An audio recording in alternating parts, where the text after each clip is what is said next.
13장입니다.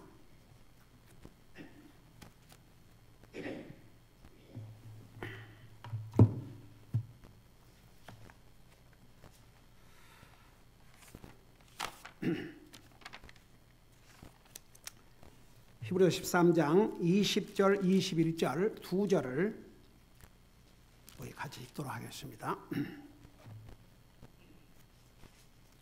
히브리서 13장 20절, 21절 같이 읽겠습니다. 시작. 이제 양들의 큰 목자이신 우리 주 예수님을 영존하는 언약의 피를 통해 죽은 자들로부터 다시 이끌어내신 평강의 하나님께서 예수 그리스도를 통해 모든 선한 일에서 너희를 완전하게 하사 자신의 뜻을 행하게 하시고 자신의 눈앞에서 매우 기쁜 것을 너희 안에서 이루시기를 원하노라. 영광이 그분께 영원 무궁토록 있기를 원하노라. 아멘. 앉으시 바랍니다. 우리 예수님께서는 하나님이시만 사람의 몸으로 이 땅에 오셔서 우리의 죄값으로 죽으시고 부활하시고 하늘나라 가셨습니다. 위치는 현재 하나님 아버지의 우편에 앉으셔서 영광을 받고 계시지만 그렇다고 우리 예수님께서 아무 일도 하지 않으시고 그냥 쉬고 계신 것이 아닙니다. 우리 주님은 열심히 일하십니다.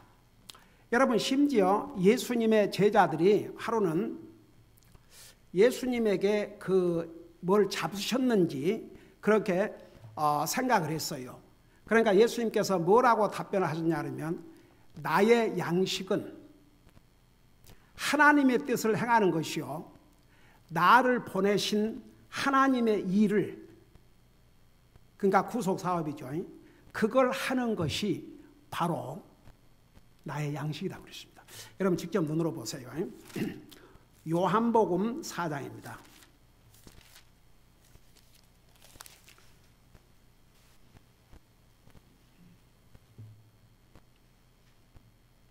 요한복음 4장 31절부터 보면 이런 내용이 나옵니다. 168페이지입니다. 거기 보니까 그 사이에 그분의 제자들이 그분께 간청하여 이르되 선생님이여 잡수소서 하거늘 그분께서 그들에게 이르시되 내게는 너희가 알지 못하는 먹을 양식이 있느니라 하시니 그러므로 제자들이 서로 이르되 누가 그분께 잡수실 것을 가져다 드렸는가 하매 예수님께서 그들에게 이르시되 내 양식은 나를 보내신 분의 뜻을 행하며 그분의 일을 끝마치는 것이니라. 이렇게 말씀을 하셨습니다. 여러분, 예수님의 양식은 하나님의 일을, 우리의 구속 사업을 끝마치는 것이라 그렇게 말씀하셨습니다. 여러분, 그 주님께서 하늘나라 가셔서 지금도 우리를 위해서 일하시는데 첫째는 목자로서, 여러분 목자는 우선 양들을 보호해 줍니다. 양들의 필요를 공급해 줍니다. 양들을 올바른 길로 인도해 줍니다. 그게 목자의 하는 일입니다. 여러분, 우리 예수님께서는 어제도 과거에도 현재에도 그리고 미래에도 우리를 계속 목자로서 보호하시고 인도하시고 공급하시고, 그게 우리 주님이 나와 여러분을 위해서 밤낮으로 하시는 일입니다. 우리는 잠자는 시간이 있지만 우리 예수님은 잠자는 시간이 없습니다. 성경에 분명히 우리 주님은 졸지도 아니하시고 주무시지도 아니하시고 주님의 백성들을 이 눈동자처럼 지키신다 하셨습니다. 여러분, 이런 주님이 우리에 계시다는 게 우리 얼마나 행복합니까? 얼마나 정말 우리는 행복한 사람들입니까? 그 일을 우리 주님은 지금도 하고 계십니다. 그 다음에 두 번째는 무슨 일 하고 계시느냐? 지난번 거기까지 했죠. 대제사장의 일을 하고 계십니다. 여러분 보세요. 구약시대 때의 대제사장은 하나님과 죄인과의 관계에서 중재 역할을 했습니다.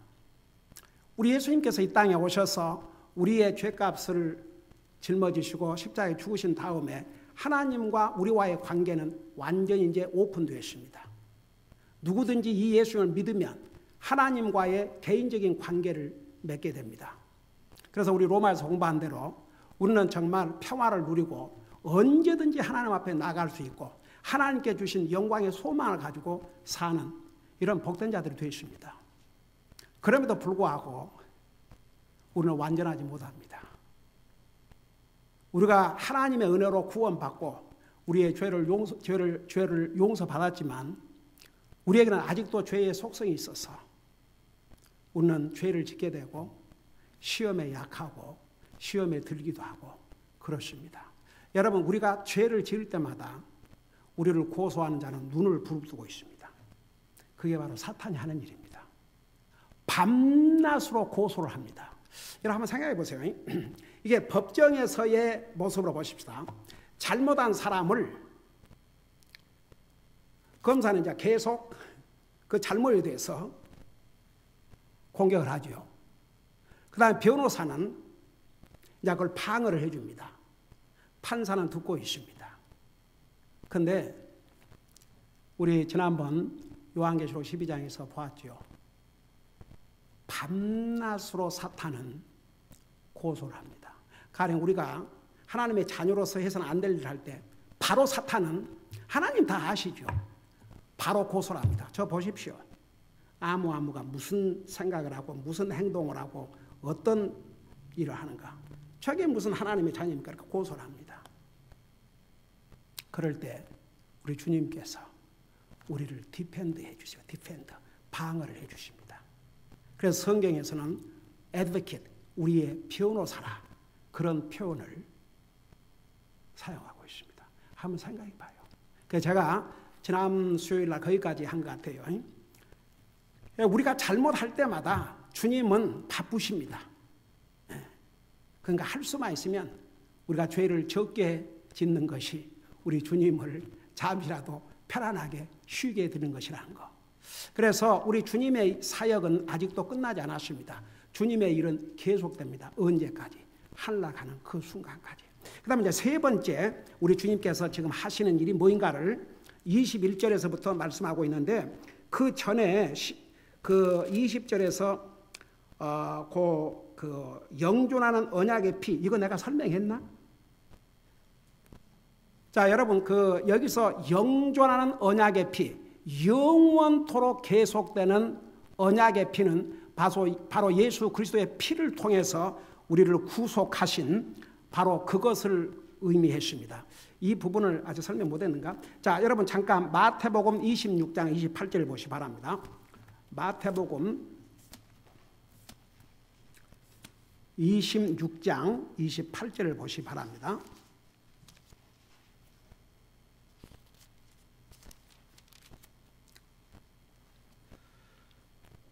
52페이지입니다. 거기 보면 여러분 찾았어요.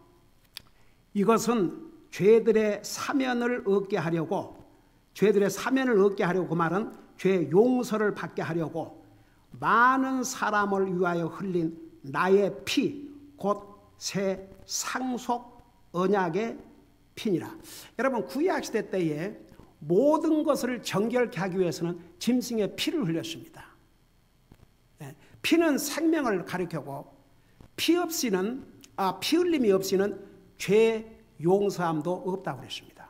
그러니까 우리 예수님께서 나와 여러분을 죄로부터 구원하기 위해서 죄값을 지불하시는데 죽음의 방법이 여러 가지가 있는데 왜 꼭 피를 흘리고 죽으셔야 했느냐? 바로 그 이유 때문에 주님이 피를 흘리시지 않으셨다면 우리 죄 용서함도 없습니다. 그래서 주님이 흘리신 이 피는 영원한 언약의 피라고 그랬습니다. 일시적인 언약이 아닙니다. 심지어 십계명도 보세요. 모세를 통해서 주셨지만 이스라엘 백성들이 그 언약에 실패했습니다. 하나님이 안 지켜서 실패한 게 아니고 이스라엘 백성들이 그 언약의 말씀을 불순종함으로 첫째 언약이라고 그래요. 그 언약은 우리 인생을 구원할 수가 없었습니다. 그래서 예수님의 피의 언약이 필요했습니다. 그래서 여기에 바로 너의 죄를 씻어주기 위해서 흘린 내 언약에 필요하셨습니다. 그 다음에 한 군데를 더 보겠습니다. 우리 고린도전서 11장 25절입니다. 고린도전서 11장 25절.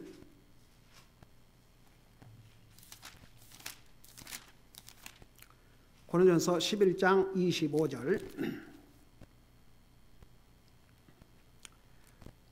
주의 만찬 때에 우리 예수님께서 먼저 빵을 드시고 그 다음에 25절을 보니까 저녁 식사 뒤에 또 그와 같은 방법으로 잔을 집으시고 이르시되 이 잔은 내 피로 세우는 새 상속 언약이니 너희가 그것을 마실 때마다 나를 기억하여 이것을 행하라 하셨느니라. 여러분 보세요. 세상에서도 여러분 막 혈서 쓰고 그러지 않습니까? 예를 들어서 형제의 의를 맺자 그래가지고 막 피를 해서 그게 뭐냐 그러면 피는 생명을 상징했습니다. 그만큼 시리어스, 그만큼 중요하고 진실한 약속을 할 때에 그런 식으로 합니다. 세상 사람들도. 우리 주님께서 나와 여러분을 위해서 흘린 그 피는 그 누구도 깰 수 없는 영원한 언약입니다. 한번 생각해 봐요. 우리가 예수님을 나의 구주로 믿고 영접할 때 우리는 이 피의 언약 속에 들어가게 되십니다. 이 언약은 깰 수가 없습니다. 우리가 깰라 해도 안 됩니다. 왜? 이 언약 자체가 영원히 계속되는 언약이기 때문에 하나님이 깨지 않는 한 이 언약은 깰 수 없는데 하나님은 자기가 주신 언약을 절대 깨지 않습니다. 우리 예수님의 캐릭터에 대해서 지난번에 뭘 배웠습니까? 우리 주님은 어제나 오늘나 영원토록 변화없다 그러셨습니다. 그래서 여기에 2절에서 영존하는 언약의 피를 통해 그것은 바로 이 의미입니다. 죽은 자들로부터 다 이끌어내신 평강의 하나님께서, 그러니까 우리 예수님께서 나와 여러분을 위해서 죽으셨는데 그리고 그 피를 흘리셔서 우리와 영원한 언약을 맺으셨는데 그 주님께서 나와 여러분을 위해서 피 흘리고 죽으심으로 끝난 게 아니고 다시 부활하셨습니다. 지금도 살아 계십니다. 그래서 평강의 하나님, 원수가 된 하나님과 원수가 된 우리와의 관계를 화목해 하신 것이죠. 자, 그리고 나서 21절부터는 구체적으로 이제 우리 예수님께서 하신 일, 목자로서 그 하나님의 양들을 인도하고 보호하고 공급하고 하는 것 외에 또 무엇을 하시는가? 21절을 보시 바랍니다. 예수 그리스도를 통해 모든 선한 일에서 너희를 완전하게 하사 자신의 뜻을 행하게 하시고 자신의 눈앞에서 매우 기쁜 것을 너희 안에서 이루시기를 원하노라. 영광이 그분께 영원 무궁토록 있기를 원하노라. 아멘. 이 한 절 속에 주님이 하시는 많은 일들이 들어가 있습니다. 우선 여기에 보니까 예수 그리스도를 통해 모든 선한 일에서 너희를 완전하게 하사, 제가 수없이 얘기했죠. 성경에서 완전하게 한다는 의미는 무엇이라고 그랬어요? 성숙, 완전할 수가 없습니다. 우리는 하늘나라 가는 순간까지 완전할 수가 없습니다. 우리가 그 신학적인 용어로 justification, 우리가 예수님의 영접하고 구원받으면 하나님께서 우리를 의롭다고 선언하십니다. 그 다음에 sanctification, 이제 주님을 닮아갑니다. 그리스도의 인격을 형성해 갑니다. 그러나 이제 마지막으로 glorification, 영화롭게 되는 순간은 우리가 예수님을 만날 때입니다. 그때 우리는 완전하게 됩니다. 우리가 이 땅에 사는 날 동안은 완전할 수가 없습니다. 그러나 성숙할 수가 있습니다. 자라갈 수가 있습니다. 그것을 우리 주님께서 지금 하늘나라에서 우리가 성숙한 그리스도인이 되도록 일하고 계십니다. 자, 그걸 생각하면서 보세요. 예수 그리스도를 통해 모든 선한 일에서 너희를 완전하게 하사, 그러니까 우리를 완전하게 하셔가지고 무슨 일을 하게 하시기 위해서 여기에 보니까 모든 선한 일을 할 수 있도록, 그러니까 모든 선한 일에서, 그러니까 하나님께서 보세요. 나와 여러분을 구원해 주신 것으로 끝난 게 아닙니다. 하늘나라에서도 우리를 인도하시고 보호하시고 공급하시고 목자로서의 그 일을 하시고 하나님과 우리 사이에 우리가 범죄했을 때에 대제사장의 역할을 하시고 세 번째는 우리를 성숙한 그리스도인이 되도록, 그래서 성숙한 그리스도인을 만들어가지고 무엇을 이루시고자 하시는가? 그 첫째가 선한 일인데 지난번에 우리가 그 선한 일이 무엇인가를 자세하게 설명했죠. 먼저 하나님을 향해서 선한 일, 다른 사람을 향해서 선한 일, 그러니까 모든 선한 일. 하나님 앞에 선한 일은 하나님을 예배하고 섬기는 것입니다. 이게 선한 일입니다. 하나님 믿는 사람은, 하나님 안 믿는 사람은 하나님을 믿는 게 하나님을 향하여 선한 첫걸음입니다. 우리가 다른 사람에게 선을 행한다는 거, 그게 하나님이 기뻐하시는 일입니다. 여러분 보세요.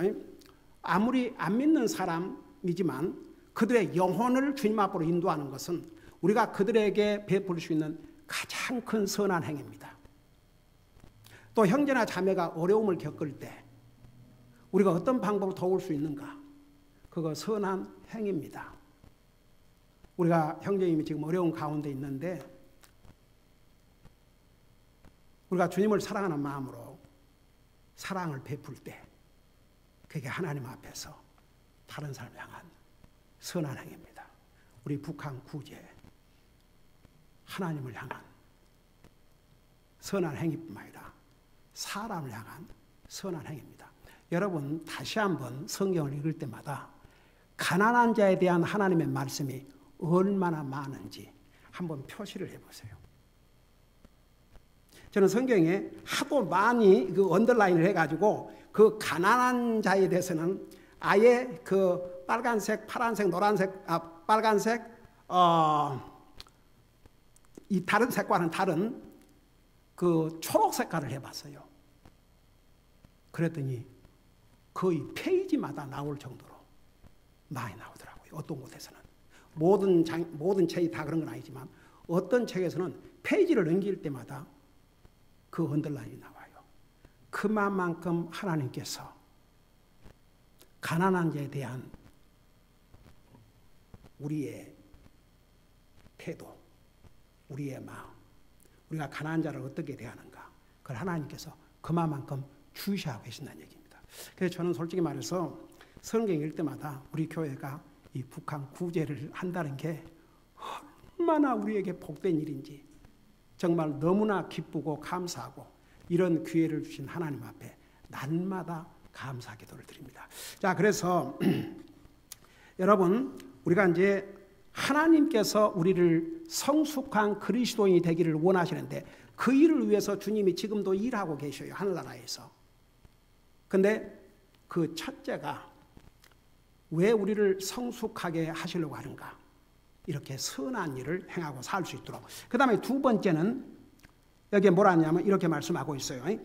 다시 히브리서로 가서 21절 보니까 모든 선한 일에서 너희를 완전하게 하사 자신의 뜻을 행하게 하시고 하나님의 뜻을 행하도록. 여러분 하나님의 뜻을 넓게 얘기하면 무엇이 하나님의 뜻이에요? 하나님 말씀이 하나님의 뜻입니다. 우리가 이제 좁게 내로 다운을 한다면 제가 옛날에 그 진짜 구원받고 나서 너무 해피했어요. 그래서 어느 날 하나님 앞에 기도하면서 주님, 나 같은 죄인을 구원해 주셔서 저 너무 행복한데요. 정말 주님 뜻대로 살고 싶은데 이 창세기 1장부터 요한계시록 22장까지 그걸 다 해가고 사는 것은 우선 잘 모르고 그러니까 그냥 어디 성경에 이것이 하나님의 뜻이다. 그걸 좀 보여주시면 우선 그것부터 시작하겠습니다. 그런데 데살로니가전서 5장을 읽는데 거기 나왔어요. 항상 기뻐하라. 쉬지 말고 기도하라. 범사에 감사하라. 이는 예수 그리스도 안에서 너희를 향한 하나님의 뜻이니라.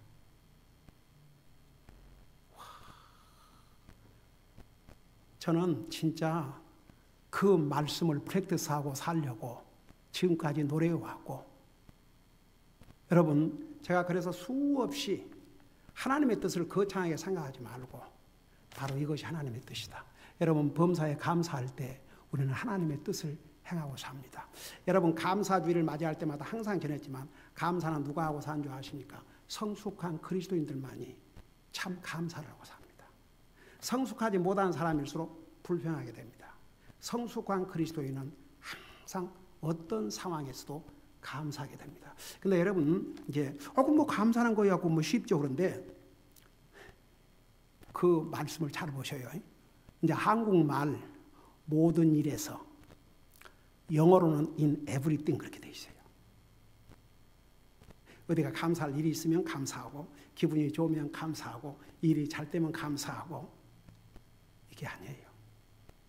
어떤 상황에서도 감사할 수 있다는 것은 이건 아무나도 하는 것이 아닙니다. 성숙한 그리스도인만이 할 수 있습니다. 여러분, 우리가 하나님의 뜻을 거창하게 생각할 필요가 없습니다.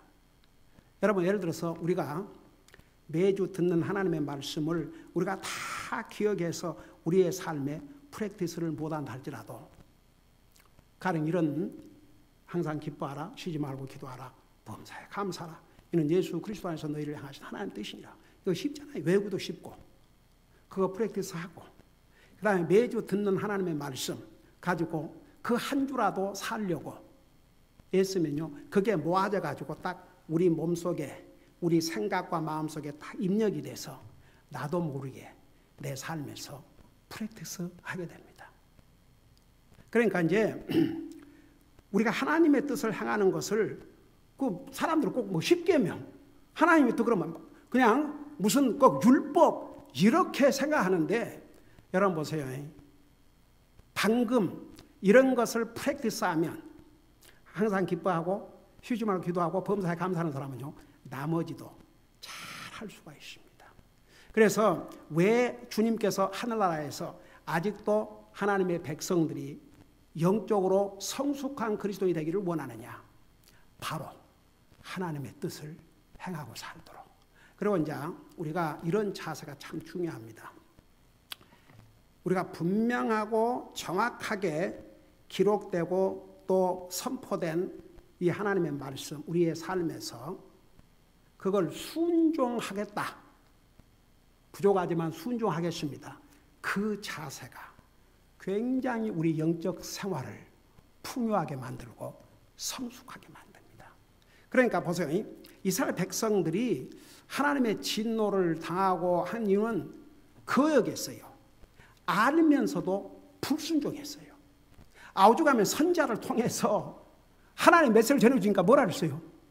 옳은 것 말하지 말라. 부드럽게 말하라.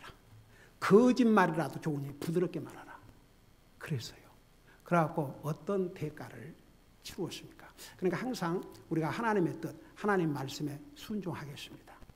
그 자세. 가령 우리가 지금 금년에 주님의 증인의 삶을 살자.